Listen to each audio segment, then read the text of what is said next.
There are 5 lessons from Bhagavad Gita for those जो मौत से बहुत ज्यादा डरते हैं। मौत के डर को छोड़ के इस दुनिया में बाकी सारे डर को ओवरकम किया जा सकता है, क्योंकि मौत का डर जो है वो अटल सत्य है।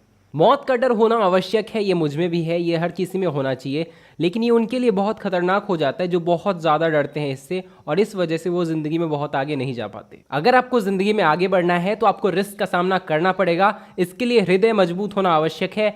5 ऐसे श्लोक बताऊंगा जो आपके हृदय को बहुत ज़्यादा मजबूत कर देगी। अंतवंत इमे देहा नित्यशुक्ता शरीरिणः अनाशीनो प्रमेयस्य तस्मात् युध्यस्व भारत।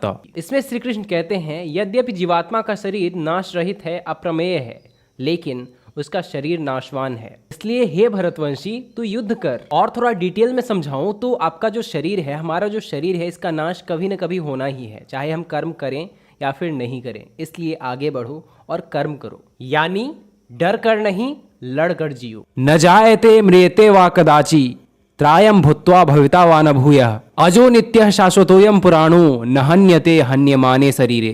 जीवात्मा कभी भी मरता नहीं और ना ही ये पैदा होता है। ये नित्य, सनातन और पुरातन है। यह शरीर के मारे जाने पर भी मारा नहीं जाता, यानी आपके अंदर जो मैं है ये कभी नहीं मारा जाएगा। मात्र ये जो आपका शरीर है वो खत्म हो जाएगा, आप कभी खत्म नहीं होगे। आप किसी न किसी रूप में हमेशा प्रेजेंट रहोगे। हम तो इस बात से डरते रहते हैं ना कि मैं मर जाऊंगा तो क्या होगा, मैं मर जाऊंगा तो मैं मर जाऊंगा, लेकिन आप तो मरे ही नहीं कभी। ये तो आपका शरीर मरेगा, क्योंकि जीवात्मा ना ही कभी जन्म लेता है और ना ही कभी मरता है। ना ही इसे शस्त्र काट सकते हैं, ना ही इसे आग जला सकती है। बस वो जो शरीर है जो कि नाशवान है, मैंने पहले ही बताया है, वो चला जाएगा। हम सब की यात्रा तो चलती ही रहेगी, निरंतर चलती ही रहेगी। वाशांसि जीर्णानि यथा विहाय नवानि गृह्णाति नरोपराणि तथा शरीरानि विहाय जीर्णा नन्यानि संयाति नवानि देहि। जैसे मनुष्य पुराने वस्त्रों को त्याग कर नए वस्त्र को धारण करता है, वैसे ही जीवात्मा पुराने शरीर को त्याग कर नए शरीर को धारण करती। हमने पिछले श्लोक में जाना आपका आत्मा कभी नहीं मरता। जी हाँ, वो अजन्मा है, नित्य है, सनातन है, पुरातन है।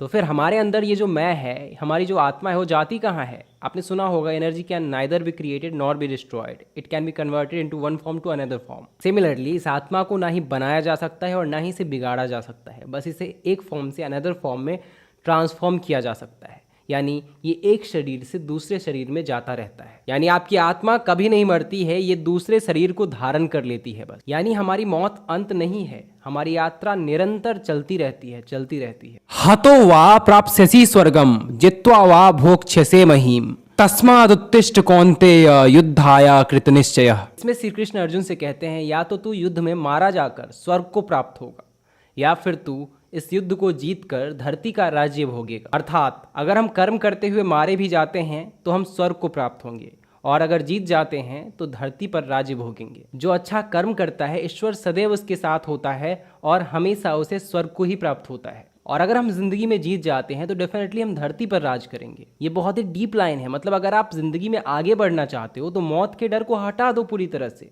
क्योंकि अगर आप मरोगे भी तो फर्क नहीं पड़ता, वही जिंदगी मिलेगी जो आप चाहते हो, और जीतोगे तब तो वही जिंदगी है ही। आपको बस करना है कि बस कर्म करो, अपने जिंदगी में आगे बढ़ते जाओ, सफलता की ओर बढ़ते जाओ। याद रखना, गीता के हिसाब से कर्म ही आपका धर्म है। दुखेषु अनुद्विग्न मनाः सुखेषु विगतस्पृहः वितराग भय क्रोधः स्थितिर् मुनिरुच्यते।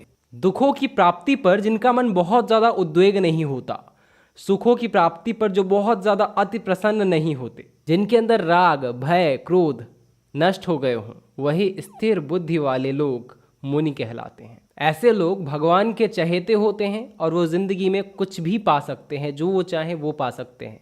ऐसे लोग पक्का सफलता पाते ही हैं अपनी जिंदगी में। तो अगर आपको भी सफल होना है तो दुख में ज्यादा दुखी मत हो, सुख में ज्यादा सुखी मत हो। राग, भय, क्रोध को हटा दो जिंदगी से, सफलता जरूर पाओगे। अगर आप चाहते हो कि मैं इसका पार्ट 2 लाऊं तो आप कमेंट करिए, जरूर बताएं। अगर 500 कमेंट्स आ जाते हैं तो मैं पक्का इसका पार्ट 2 बनाऊंगा। ये थे गीता के 5 ऐसे श्लोक जिससे आपकी आत्मशक्ति बढ़ेगी एंड आपके अंदर का भय खत्म होगा। वीडियो अगर आपको पसंद आया है तो फटाक से एक लाइक कर दें एंड चैनल को सब्सक्राइब करके बेल आइकन दबा लें ऐसे अमेजिंग कंटेंट देखने के लिए। Thanks for watching guys, love you all.